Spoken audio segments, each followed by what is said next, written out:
Magandang umaga, Grade 5. Handa na ba kayong makinig sa ating bagong leksyon na pinamagatang Pagkabukas Isipan? Ngayon, meron tayong panunoodin na tungkol sa ating aralin.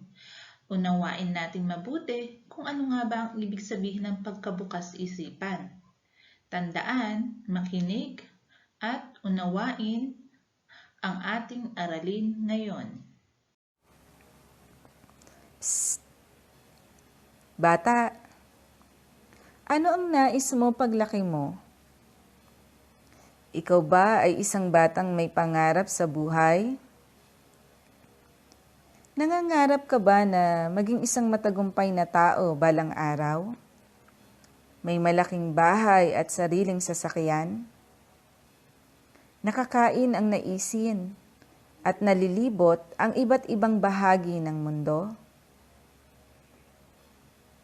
Nakakatuwa naman kung ang sagot mo sa mga ito ay oo.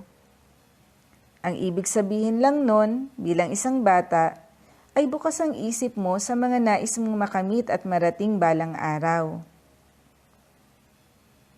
Pero, bata ka pa lang, hindi ba? Isa ka pa ring mag-aaral. Kaya ang sunod kong itatanong sa iyo ay, pinahahalagahan mo ba ang iyong pag-aaral?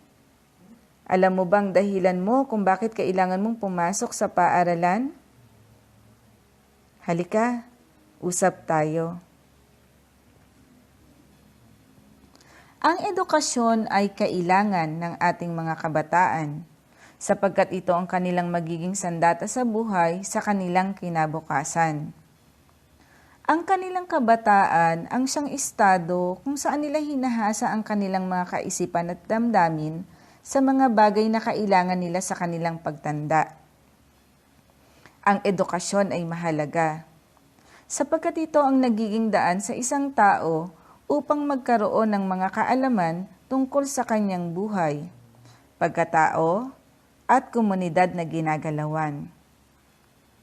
Ito ang naguhubog ng mga kaisipan tungo sa isang matagumpay na mundo na kailangan ng bawat isa upang lubusang mapakinabangan ang daigdig at malaman ang mga layunin nito. Ang edukasyon ang nagiging daan tungo sa isang matagumpay na hinaharap ng isang bansa. Kung wala nito, at kung ang mga mamamayan ng isang lipunan ay hindi magkakaroon ng isang matibay at matatag na pundasyon ng edukasyon, magiging mahirap para sa kanila na abutin ang pag-unlad.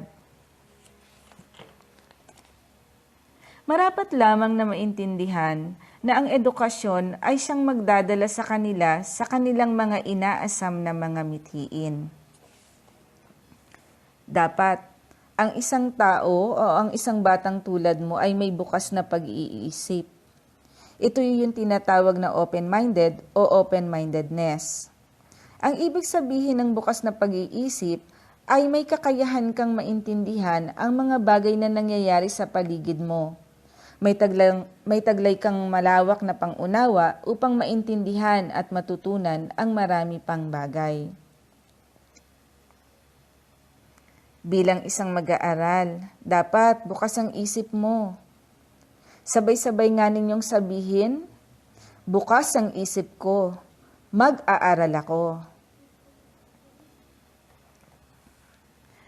Maipapakita ng isang mag-aaral na katulad mo ang kawilihan at positibong saloobin sa pag-aaral sa pamamagitan ng mga sumusunod.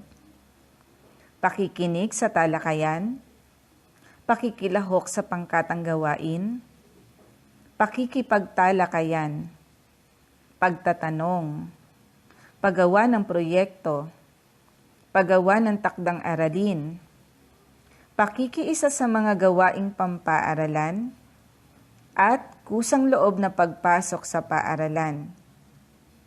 Tandaan, mahalaga ang magkaroon ng positibong saloobin sa pag-aaral.